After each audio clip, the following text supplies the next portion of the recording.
Dr. Kenyon Williams, Professor of Percussion at Minnesota State University Moorhead. Today I'd like to discuss with you the 2026 North Dakota All-State Timpani Etude. Let's run through this, and I'm going to give you 3 tips that are going to help you play this even better for your auditions. Tip number 1, make sure that you're really figured out how to do the tuning. Let me try that again.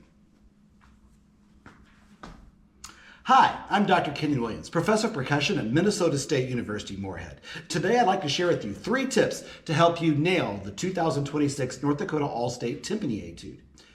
Tip number 1, make sure that you are solid at tuning. Tuning is something that most timpanists take for granted, especially in this day and age when so many students I see trying to tune with a cell phone.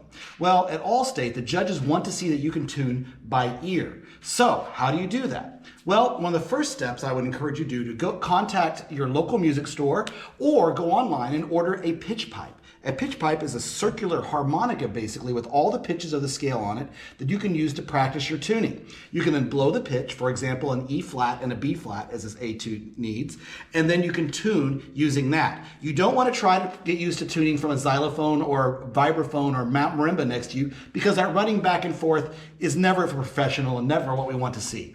So the pitch pipe is a great alternative. If you don't have a pitch pipe, you can download a piano app to your phone and use that to practice. But at All-State, again, they're not going to want to see you tune from anything that involves a digital help at all. So a pitch pipe is perfectly acceptable, blowing that pitch quietly. They don't want to hear you, but as quiet as you can. A truly great audition, however, will use instead this. This is a tuning fork, a 440 tuning fork. And a student who knows how to tune from this definitely demonstrates that they have a great ear. So what you do is you hit the fork, tune from it, sing my pitch, la, and practice singing my scales. Do, re, mi, fa, so, etc. And coming back down, so, fa, mi, re, do. Once I can sing those scales, then I can learn how to tune from this. Now, this is a pretty advanced skill that typically most students learn how to do once they're in college. At high school, however, it's something that you can learn. However, at the high school level, a pitch pipe is perfectly acceptable and a great alternative to using this. Now, how do we tune timpani? Very simply, I use what's called the bad country singer method. Basically, we sing the pitch. In this case, I have an E flat, so I had my do for my A, do, re, mi, fa, so, and then for my E flat, so, si, so, si. So there's my E flat. So now I'm going to start the bottom of my pitch range. The pedal always stops at the bottom. Gently hit the drum, pedal up quickly until I get to that pitch, and then double check that it's correct. Again, I'm getting only 2 strikes, one to get it vibrating, and one once I'm in the right location to lock it in. If I go past the pitch, always start back at the bottom and start over again. In this case, now I can also go to my pitch pipe or my pitch fork. In this case, I'm going to use my A 440 pitch fork. Get my A, do, and I'll go up a half step to B flat, T, do. There's my B flat. So start at the bottom. I'm going to sing the pitch, and now I'm going to do what I call the bad country singer. I'm going to go do. I'm going to sing lua. So you sing lua. Once I have that pitch, lua, I then imitate that in the drum. And there's my B flat.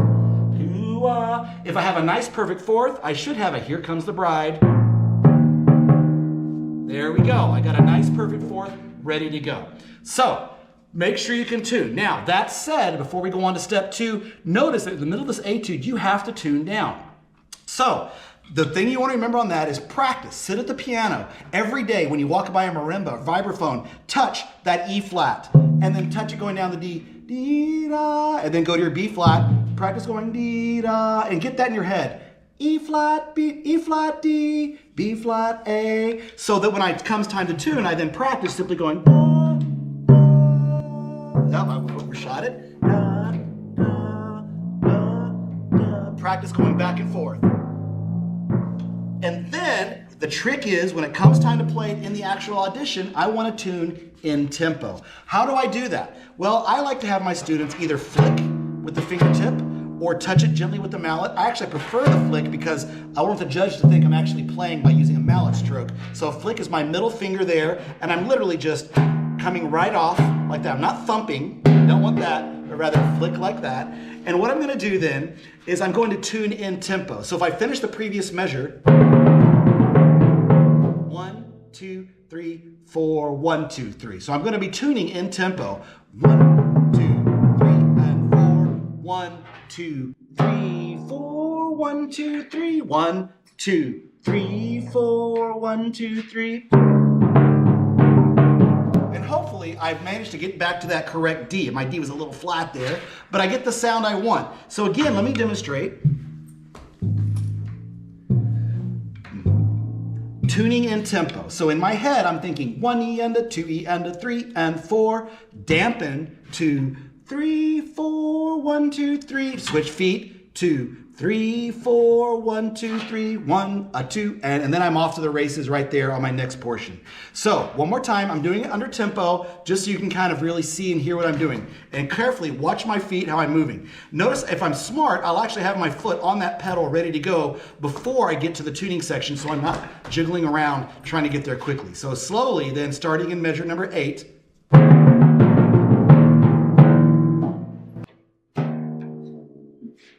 1, 2, 3, 4, 1, 2, 3. There we go. And so I managed to get that in time, exactly the number of beats, and tuning quietly and quickly. We don't want to go real big thump, real big sound on that. We want to make it as quiet as we can. Ideally, the judges don't even hear it. They just suddenly hear the new pitch come in. Don't trust the gauges. You may come into Allstate and have timpani with gauges. Realize the judges may come and purposefully mess with the gauges just to see if you're relying on them instead of using your ear. So you want to learn how to use your ear and learn how to tune. At MSU Moorhead, Dragons do. We do more on campus. We do more in our classes. We do more for our community. Go Dragons! Dragons do more. What will you do? Tip number 2, make sure you're using the proper mallets. A lot of students simply have one set of mallets or a beaten up old set of mallets from their school are using. You need to invest in your own equipment.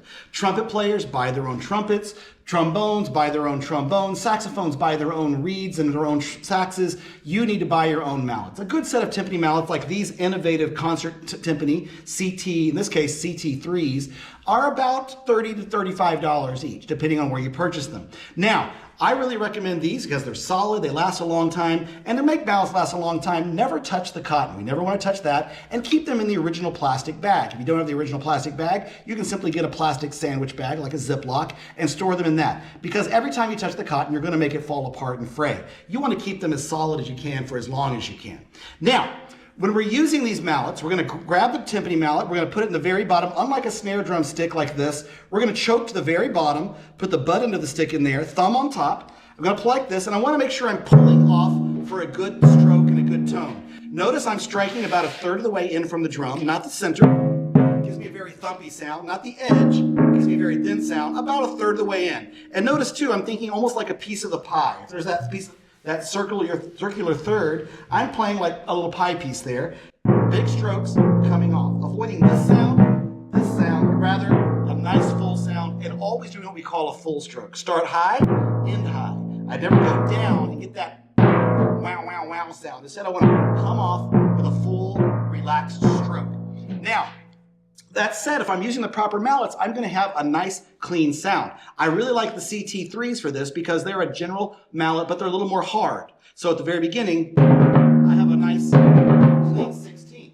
If I use too soft of a mallet, for example, these CT1s, which are great mallets, but too soft for this etude, I get a very gentle sound, and I lose a lot of the articulation and a lot of the clarity I need, especially for a lot of 16ths that I have in this etude. So use the proper mallets, use the proper stroke and technique. Lifting, striking the right part of the drum head. Tip number 3, make sure that you are thinking carefully about properly dampening and getting good dynamics as you play the etude. Anytime you see a rest, you should dampen. Dampen with the back 3 fingers on the drum and oftentimes with the hand that struck it. For example, you just practice strike, dampen. And notice I'm dampening right where I struck. If I dampen where I didn't strike, it keeps ringing. I got to dampen right there with those back 3 fingers, okay? So if I'm playing at the beginning, if I start, for example, in measure number 3, 1 and 2 and 3, and if I do it slowly, so right there, dampen on that 8th rest. If I don't dampen on it, I lose all the next couple measures while the drums are ringing through. So in that measure number 5, then I have you to dampen 1 and 2. Notice again, if I come into that measure 5, so dampen on the rest. 1, right there. And then I'm going to dampen quickly, of course, at the end of measure 8 and at the very end of the etude as well. Anytime I see a rest, light dampening. Make sure the dampening isn't louder than the stroke. You want to have dampening quiet and quick, right where you struck. And this brings up one very final bit of advice. Make sure you're carefully using good stickings. Timpani, you want to alternate as much as possible. You want to try to avoid diddles, especially diddles between drums, unless you absolutely have to. In this case, you don't. You should be using the 29 and the 26-inch drums, the 2 middle drums. So the highest and the lowest are over here. I'm using these 2 middle drums. And I'm going to be getting a sound that gives me an even sound if I'm alternating. You have an interesting trick. In the very first measure, you have a very difficult sticking. Notice if I try truly alternating, if I start with my right hand, no, that's terrible. So I need to get my pencil right an L in. The very first beat should be with my left hand. So then I can have my left hand in place for the beat 2. And then here's the trick. If I use my left hand here, then I'm stuck doing this weird cross-sticking thing. That's something that we can do, but you typically want to avoid cross-sticking. This idea of doing a cross-stick as much as you can to get a more even sound. So what I would recommend would be actually sticking the first measure left, right, left, right, left, right, left, right, right, left, right. Yes, we did it 2 rights in a row, but it's important I can have that right hand in place for the next measure. So at speed, again, watching my hands.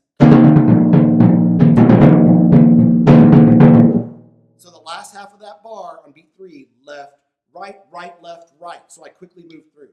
After that, most of the etude tends to be pretty obvious in terms of the stickings.